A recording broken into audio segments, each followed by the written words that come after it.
What's up, guys? This is Kalo, and I'm here to give you the lowdown on all things gaming. And welcome back to another episode of The Cutting Board. We are coming off the heels of the Xbox Games Showcase with Call of Duty. And I got John Hanson and, of course, Connor here to talk about our reactions for the showcase. And I'm gonna start with you, John, because I gotta marinate in this a little bit. What were your thoughts on the showcase in general?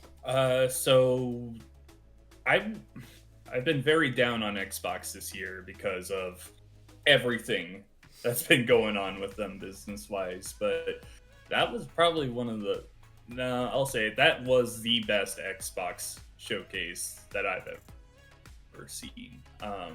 They came with everything. Like there was a lot of stuff that I didn't expect to be there that was there. Still missing out on a couple of titles that I wanted to see, but yeah, no, they brought a lot, and it was really good to see. Um, yeah, I thought it was really great.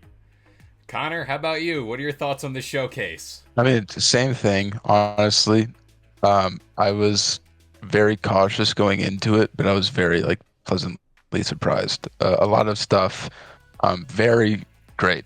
A lot of fun too. So I think the proper way to go about things potentially is in the order in which things were shown. Grant you 30 plus games, three new Xbox consoles.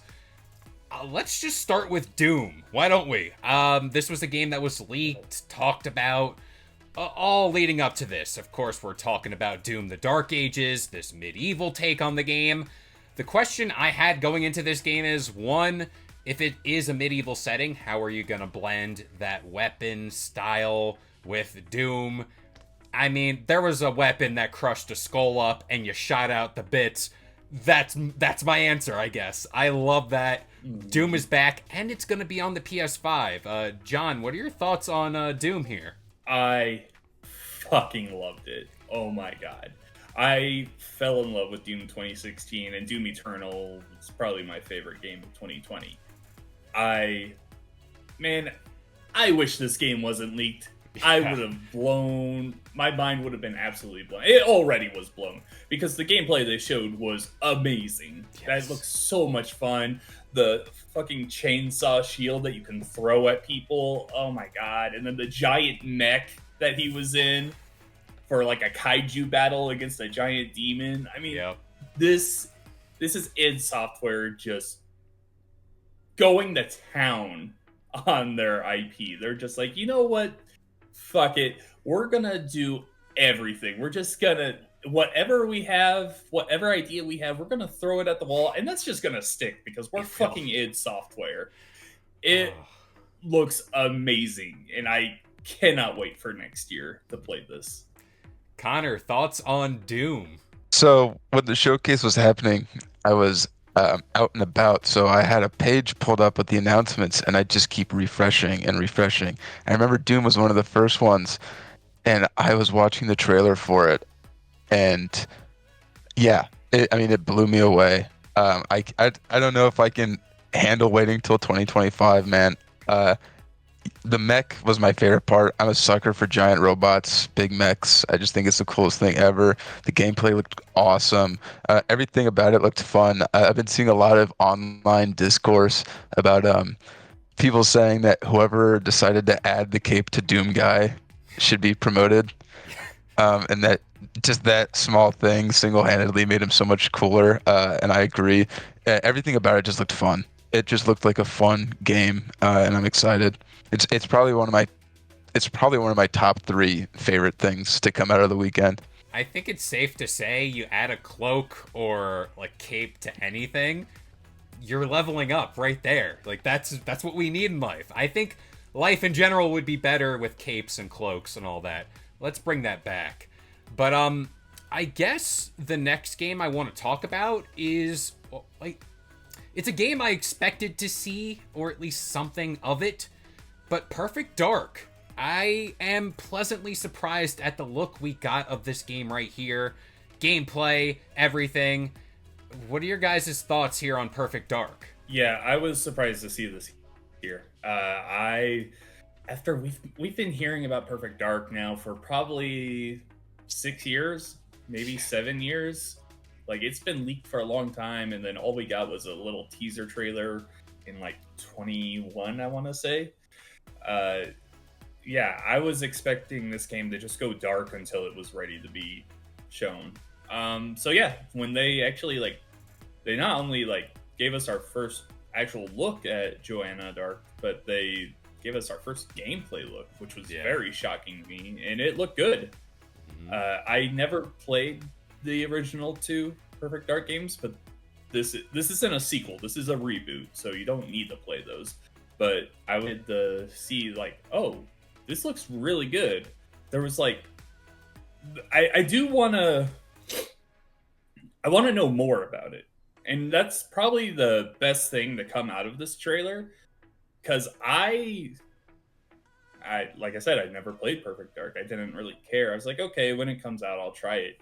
But after this look, I'm like, yeah, I want to know more about this. Like, what am I doing as I go through this area?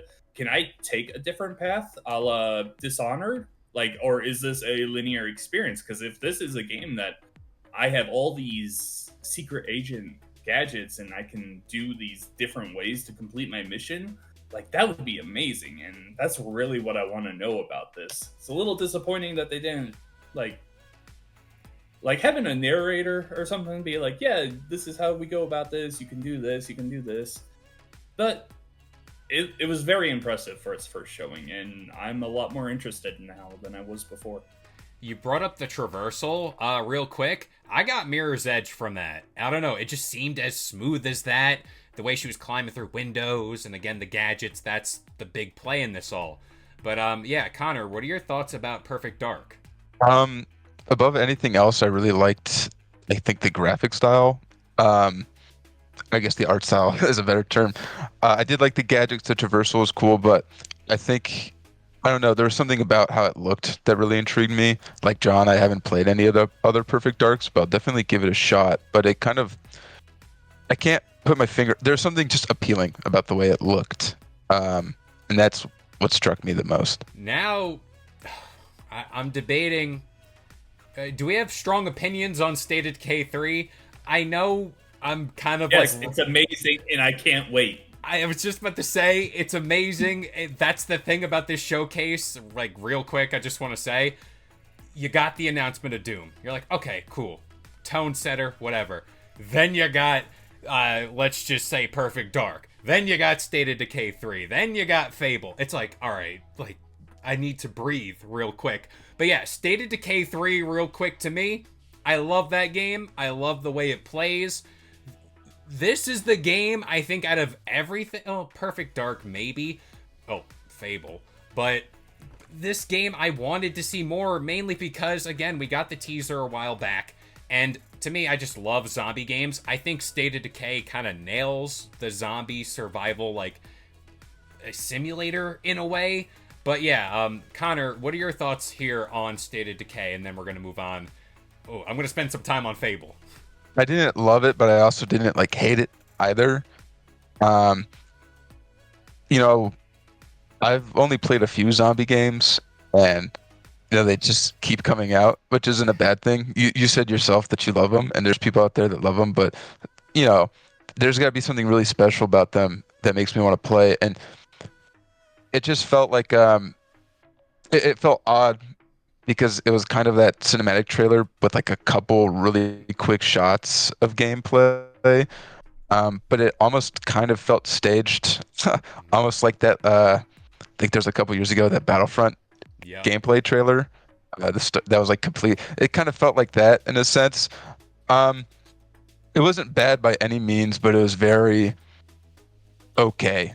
Like okay, I'll play this when it comes out. But like I said, not bad, just very neutral about it. I'm gonna hop in here real quick to say, yeah, I got that feeling too. Like the gameplay snippets that they showed was just State of Decay. That's just how you play State of Decay. It's like, oh, we're saving the survivor. We're gonna shoot all these zombies.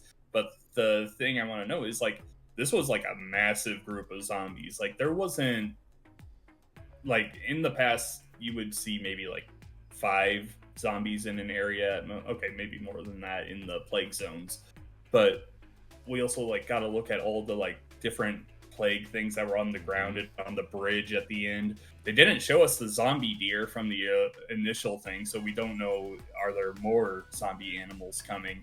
They didn't really show us new infected types for the regular zombies either. This was more of a hey, we're still working on this, and I was so happy to see that. I cannot wait to learn more about State of Decay 3.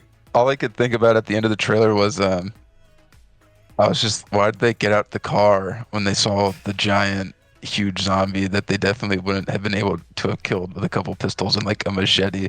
I would have driven away. That's all I could think of. I was like, why did they get out that car on that bridge? So Sorry, I just had to put that in. I think that's a plague zone from State of Decay 2. Like you go in there and there's a plague heart and you have to destroy it, and when that plague heart's destroyed, everything in the area dies away and they can't just drive in there. Yeah, just don't get out of the car. Maybe shoot out of the car. Maybe that's more tactical. I was thinking about reversing and getting away. Get out of there. And maybe going somewhere else. No, in that game you go into those plague zones. You have to take them out. No, John, real quick, you mentioned this thing of, and it's just a point that got the light bulb off in my head. This whole weekend, including Summer Games Fest, we got a bunch of trailers that were like, yeah, you haven't heard from us, but we're still here. It was just funny to me to be like, yeah, here we go. We got another trailer that you're still alive. It's good to see, but also at the same time, it's like, okay, like, good.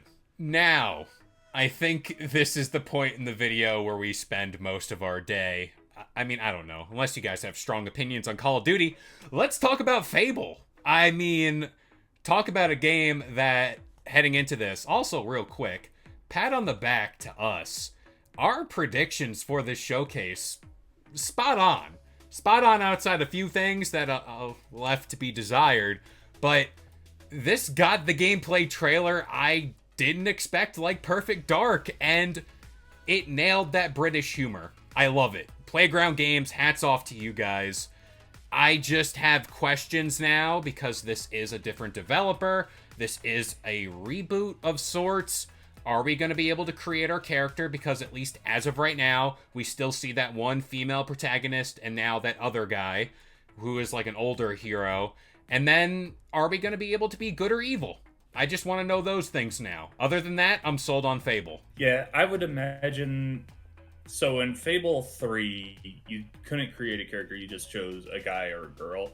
But, I mean, it's been 15 years, I think, since that game. I would imagine that we have a character creator this time around. There's some gross conversations going on about the character. I think she looks fine. Yeah. I liked what they showed of the gameplay. It was cool actually seeing that older hero now as like the mentor. You could tell that there was actually like story bits in that trailer now. The gameplay looked awesome to me. I do wish they would have gone into the hero or villain thing a little more because that is a big part of Fable. Kind of like Perfect Dark, I wish there was like kind of just go into it a little more. Like tell us like what. Either give us those aspects of Fable that we love and we know are coming back, like the things we just mentioned. But I also want to hear like specifically what's new. Like they showed some new powers off in that trailer, which looked cool. Like I really like the one where she used magic to like lift the enemies up in the air and then shoot them with a bow. Like that was really cool. But I want to know more. Fable is one of those games that I've been eagerly waiting for this game for what feels like forever now. And having it come out next year alongside Doom, like both of those games are like at the top of my list for games I have to play. Now, Connor, what'd you think of Fable? I loved the trailer, man. It was great. I'm glad to see that they're retaining that kind of sense of humor, that crude sense of humor that the other games have. I think through a lot of the dialogue in the trailer that there will be a morality system kind of like the old ones. I remember in the trailer you've got the main character, and then there's the older hero, and then there's like another woman hero. And at one point, like the other character, the other girl says like, "Well, I'm a hero. I can do whatever I want." And then there's kind of like discussion back and forth amongst the characters in the trailer. So I think that they'll definitely have like a morale system or something. They didn't show a lot of gameplay or the powers, but what they did show was really cool. I would like to create my own character, but I'm not hell bent on it, and I'm perfectly fine with playing as the character from the trailer. It's not something that's like a make or break for me. But I pretty much liked everything about it. I mean, it was great. Um, I'm excited because I'm pretty sure it's a reboot. I'm just excited to see, what they'll retain from the old games and what will be kind of different. It's probably, yeah, it's up there. I'm excited. 2025 is going to be a great year. I love that they teased Teresa at the end there. Yes. Oh yeah. It was great seeing her make a comeback. The thing with the character creator is like in the older games, like you didn't really create a character, but you like edited them in ways of like gameplay, like, oh, give me this gear, upgrade these abilities, I'm evil, I'm good, like that kind of stuff. I'd be completely fine if it's just that again at the end of the day. Yeah. It is very apparent that they're kind of going for like a Fallout 4 aspect with their main character, that he or she now can talk. Like Yes. Fallout 4 was the first game where the protagonist actually talked. So it's gonna be it's gonna be interesting to see how they handle that. It's funny that you mentioned that because I had that same exact thought where it's similar to Fallout 4. Yeah, and I think really the only thing that you could do to create your character in like the last games was like add makeup or scars and then like hairstyles. Like through the cards, you just go to a barbershop or something and then you just like pick a hairstyle. I think a nice trade-off, and also in Fable 2, if you got too evil, you grew the horns, and then if you got killed too much, you got the scars. That system should come back. I think that would be pretty damn fun. But a nice trade-off, I would like to stick with the character they have in the trailer. Sure, it's fine. Let me customize the sword, because it looked like in the trailer, there was a focus on the sword when he passed it off to you. They got multiple shots of it. Maybe creating a mythos around the sword you're wielding, like the hero's blade or whatever, and then crafting that whether you're good or evil.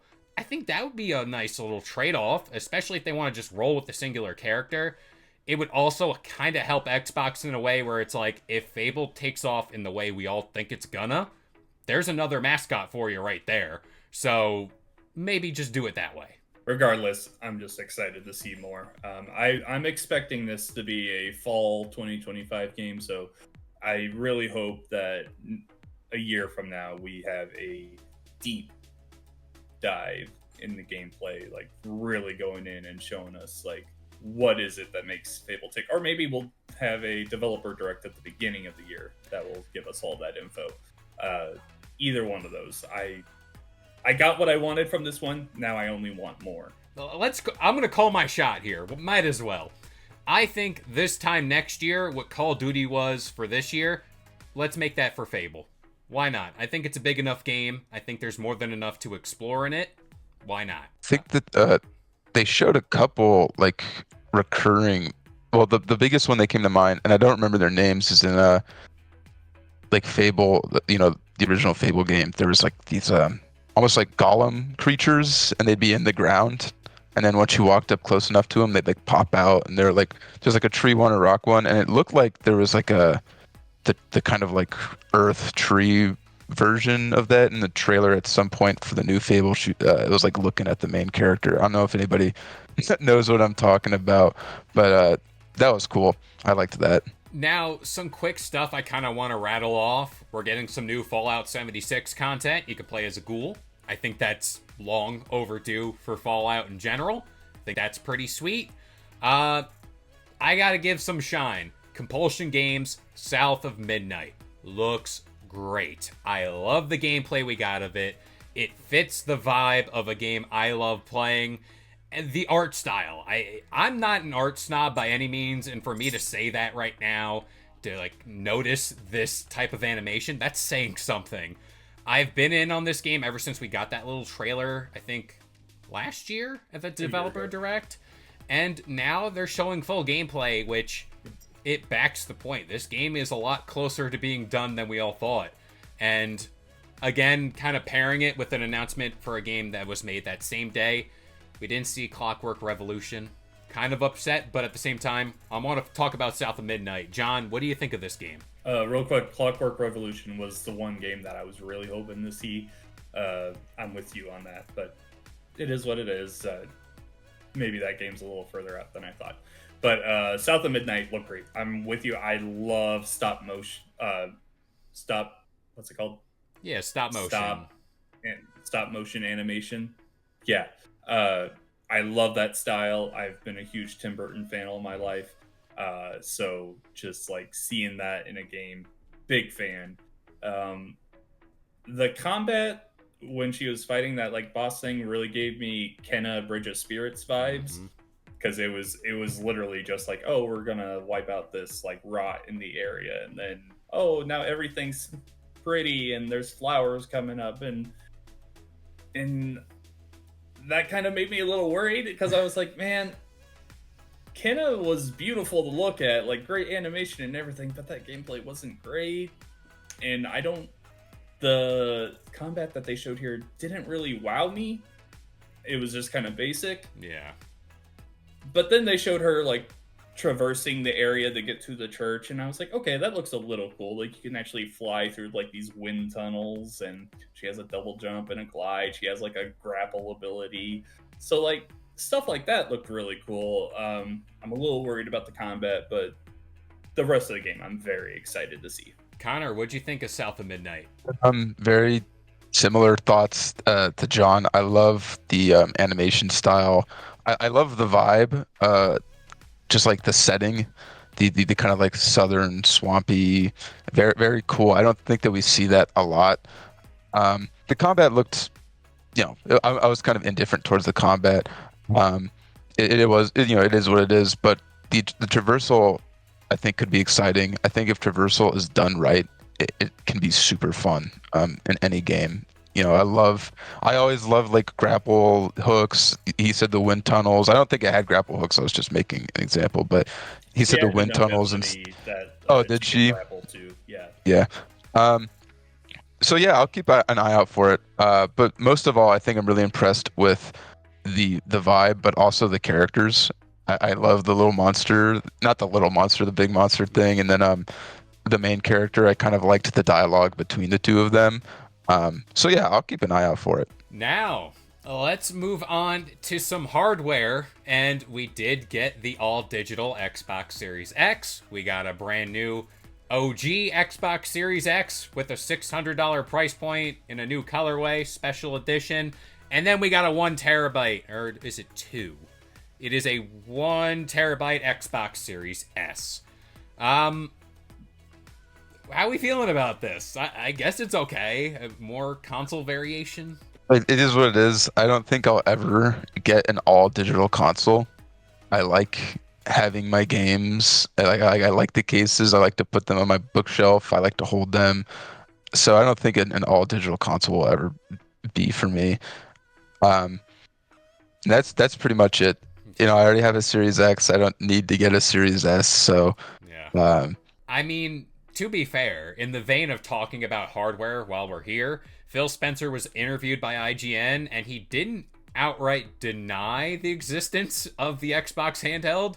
So hey, maybe in a year from now, maybe that's a thing. So we can talk about that next time around. I don't want to... All right, I'm going to ask you guys. Is there anything else that stood out to you guys? And then we're going to get to the big thing. I mean, are you saying the big thing is Call of Duty? No. Okay. I think he's saying it's Gears of War. Is it Gears of War? Yeah. Well, Indiana Jones looked like the Indiana Jones to me. Which is fine by me. That's what I would like. Fine. Yeah, it looked good. I'll play it. It didn't really wow me. It was like, yeah, this is an Indiana Jones story. That's cool. The long animation that they had, something felt a little off with the fighting and everything. Not the actual gameplay. I'm talking about the scene where they were on that ship on the mountain. The animation for that scene felt a little off. It felt slow, right? It did. Okay, Yeah. I thought it was just me. It definitely, there was something off about that, but yeah, no, it looked good. I'm trying to see if there's anything, because like 30 plus games, I mean, there was Dragon Age stuff for those of you who are interested in that. Me personally, I've never played those games, but that did get a nice reaction online. But Connor, anything that caught your eye? There are two more that really caught my eye. First was Expedition 33. Okay. That looked really interesting. Kind of like a weird concept. Like it was like there's a girl that would paint a number, and whoever was that age would die, I think is what they said in the trailer. And so that was kind of an odd concept, but the gameplay looked really cool. It was like almost like a JRPG, but you could do more damage if you hit the quick time events. Looked really, really interesting. And I'll keep an eye out for that. I was actually really intrigued. And then Metal Gear Solid 3, the remake. I love Metal Gear Solid 3. I'm really excited to see what they do, but like I want to know how it's handled without Hideo Kojima. But it looked, I mean, like pretty close to the original from the cutscenes that they showed. Like not a lot of variations. But those are two that were in my head. Yeah, like just thinking about. I did pull up my list of things that excite me. I forgot to mention Assassin's Creed Shadows. We're going to see more of that at the Ubisoft Forward, but we got our first look at gameplay in this trailer, and it looks just as good as I thought it would be. Very excited for that. Life is Strange Double Exposure. I love the Life is Strange series, and I am so excited to see Max Caulfield back. She's the protagonist of the original game, and there's been 3 other games since then. So she's back, and she's jumping between timelines now. Very cool to see her back. Life is Strange True Colors was probably my favorite in the series. So seeing Deck 9 come back and make another new game, very pumped for it. Avowed looked good. Mm-hmm. Every time I see that game, I'm more in. Mm-hmm. That's coming out this year. And then Fragpunk, which is it's the hero shooter game, but you have cards, and those cards will like change the rules of the game you're in. That game looked a lot more interesting to me than Concord did from the PlayStation show, because it's actually trying something different. Like, that was a very cool idea. Like, hey, we're in the middle of the game, we're going to pull out a card, now everyone has big heads, so headshots are going to be so much easier. Like, that kind of stuff, that hasn't been done. And that's a really cool idea, so excited to see more on that. All right, without further ado, on to the crown jewel of this Xbox showcase, pending Call of Duty. Gears of War E-Day. I mean, talk about giving us what we wanted and then kind of taking it in a direction we didn't even really know we wanted. This is going to be like a prequel. We saw Dom, albeit we saw him again, Marcus Phoenix without his headband. It kind of felt illegal. It felt illegal. It's like me without my hat in these videos. It felt illegal. What are your guys' thoughts on Gears E-Day and actually Gears of War? We're calling it Gears of War now. That feels good. We're back. Gaming is back. Your thoughts on Gears of War? I was happy to see this. I thought we were going to get a Gears 6, and seeing a prequel actually made me a little happier. I didn't dislike 4 and 5. 5, I didn't like the giant open world traversal thing that they had there. Like, that didn't really fit the series. This really felt like them going back to the roots. Like, okay, we're bringing back Dom. We're going to show you how E-Day went down, which is something that I think Gears fans have been wanting forever. So I'm very happy with this. Marcus sounded the same. I want to say it's the same voice actor. He sounded exactly the same. I don't know who voices him. Do you guys know? I think it's someone. So it's somebody very prominent. Is it like DiMaggio? I think I John think that's who it is. DiMaggio. So yeah, it was really cool seeing him getting the what's the song called? Mad World. Mad World. The little tones in the Like the background. piano. Right in my heart. Right in my heart. Mhm. Did I cry during this trailer? Potentially. But yeah, it was great. Connor. Sorry, real quick. They at the end they showed the city in there, and it's like, okay, well, that's obviously going to be like the main area for us in here. I saw someone tweet that like, hey, they could have been like teasing areas that you're gonna like be playing in, like there was a bridge and a lighthouse and all stuff like that. So yeah, this was a very good showing. Connor, what are your thoughts on Gears? So the last Gears game I played was 3. I haven't played 4 or 5. I don't know much about the story, but what I remember from 3 was that like they'd killed the Locust Queen.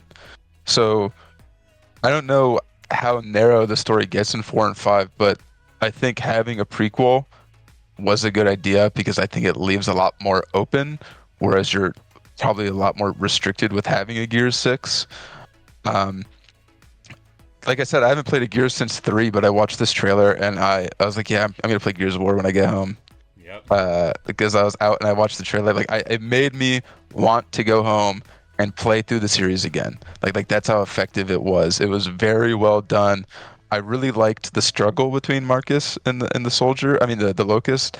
It was great. It was really well done.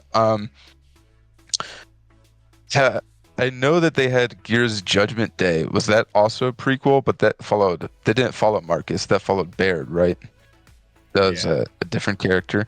So I don't know if they covered anything with Marcus in that, but what I want to see is, I know in Gears 1 in the beginning, Marcus was like in jail or prison or something, and they break him out. And I want to see if they tie that in with this game, and if they, follow, like they tackle that part of the story. That's definitely got to be how this game ends. Is Marcus being put in jail? Man, now, Call of Duty. We're gonna have to address it. We're getting Black Ops 6. No Gulf War, to my knowledge, was mentioned. Call of Duty, sure. Like, I don't know what it is. Call of Duty. Yeah, like, there's nothing there that really stood out to me. Of course, they're going to reveal the game now, and then Call of Duty Next, I think, is in August or something around there. So they're going to show all of, like, the Warzone, the multiplayer, the this, the that. There was that Omni movement, which, again, if it plays like Titanfall, like that movement style, which I think is the best movement in FPS gaming right there, sure, sign me up. It's on Game Pass day 1, so I think I'm more than willing to give this game a try. But yeah, like, Connor, thoughts on Call of Duty? I think John had said it. It's Call of Duty. Yep. The only thing that makes this one intriguing for me is the time period. Like the Cold War Call of Duties, the Black Ops Call of Duties have always been the most interesting ones to me because, I like the period and the settings that they're taking place in. And this one is in the 90s, I believe. Yep. So that's like right at the end of the Cold War, I believe. So that's about it. I mean, the gameplay, it's Call of Duty. I can't imagine that they're going to shake it up so much that it'll feel that different from the games before it. Since it's on Game Pass day 1, I guess I'll give it a try. I mean, there's no reason not to. But it's not something that I was like shaking my fist at and cheering for or anything like that. Yeah, it'll be nice to download that 309 gigabytes when that's out. Sorry, I'm just gonna go off here a little bit. The multiplayer, they just like showed little teases. Same with the zombies. Zombies is all I care about in Call of Duty anymore. I'm very excited that they're bringing 2 maps back and they're round based. Like, that's super awesome. We know who the characters are. You can play as either them or operators now, which was a big thing in Black Ops Cold War. Very good looking, but man, they really needed to go further into it. Like, what is returning for us? Like, there's teases of gobblegums and all these other things, but they just nothing. Like, this was a direct. It's it's one thing to be like, yeah, I was hoping for more out of the trailers and the actual showcase, but when you're talking about a Call of Duty direct, this is our game. We are deep diving into this. You went into the stupid movement, like, okay, I can sprint backwards now. Awesome. But I was very disappointed that like all they went into was that and like diving. I was like, I know this is Call of Duty and we're not going to expect much more, but man, you have to give us more than this. They had a 0 button press ticker, like 0 buttons pressed to move. It's Yeah. mind-blowing. Yeah, cool. Whatever, man. Like, this is the same kind of stuff that they were doing like a decade ago, like when Ghost was announced. Like, oh, look at the environment. You can like shoot this area and logs will fall down. This is completely brand new for Call of Duty. And yeah, technically it is, but also it doesn't really change up the game that much. Like, it's going to be a very specific kind of thing. Yeah. The zombies looks cool. I love Treyarch zombies. That is the one thing that brings me back to Call of Duty. But man, I was just like, it wasn't a bad showing, but man, they really needed to go further into. My thing is, I don't know how many Call of Duties we have now. This is Black Ops 6. There's 3 of the original Modern Warfares, and then the other 3, so that's 6 Modern Warfares. So that's already 12 games, and then there's a couple. So we're over 10 games. Like we're either at 20 or close to 20 now. 23 and, released main titles. Yeah. These are like supposed to be, for the most part, with a few exceptions, like grounded, based in realism shooters. I don't know how crazy of like a change you can make from game to game. Does that make like how much can you change after 23 titles year after year? I mean, like you said, with the log shooting, and now we sprint backwards. It's just, I think that they're running out of room for innovation unless, they change up either when these games take place, or, it's just, I don't know how much different they can be, and that's why I'm not getting excited for them, because it's just, it is what it is. It's just it's a military shooter. I don't know how much more.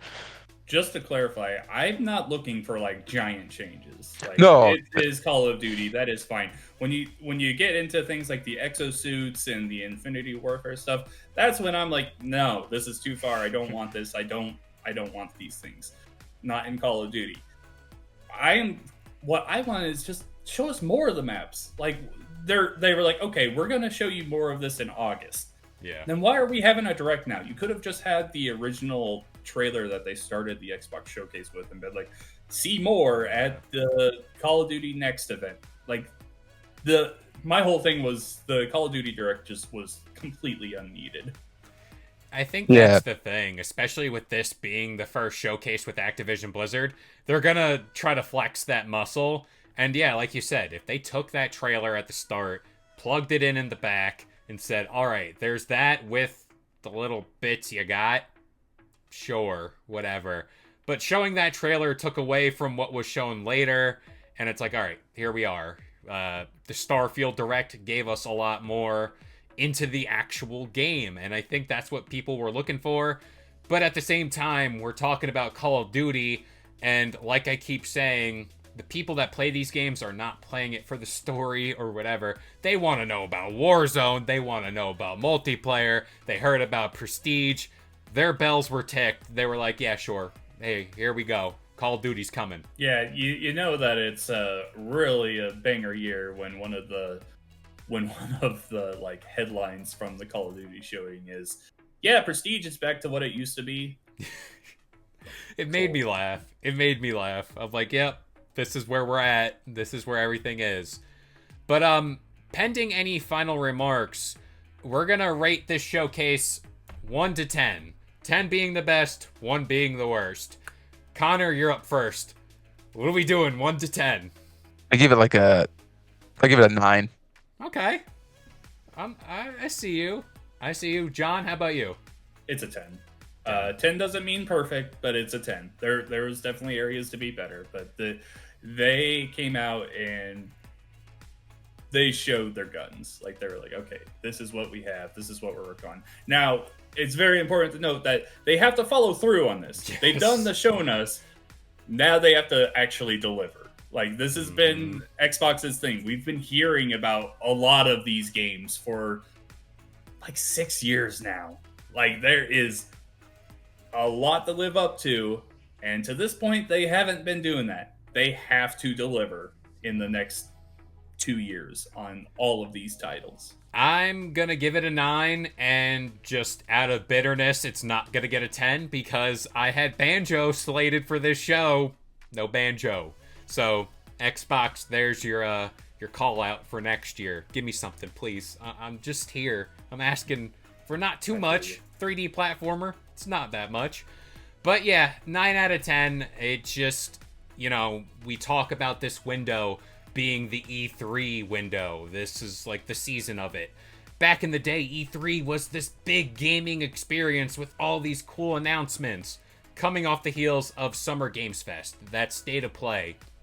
There were some things there that were cool, but this showcase had the moments where you're like, whoa, this is what we're popping off for. And yeah, Xbox delivered despite all the bad news around them, and I couldn't be happier about the showcase. But like John said, come back in, what were we saying, 2 years, a year? We got to see what we're doing then, and then we'll cast back to this. But this is my favorite part of the episode, where we're going to pass it off to you guys. What'd you think of the Xbox showcase? What do you think of Call of Duty? What do you think about this whole thing? Is Xbox in a good state of play right now? I feel wrong saying that. That's like cross-branding. Whatever. But that about does it here for this episode of The Cutting Board. I was joined today by John Hanson and Connor, and we'll see you guys next time. If you enjoyed today's video and want more content just like this, consider subscribing to Game Sandwich for all your news, rumors, and reviews. And we'll see you guys next time.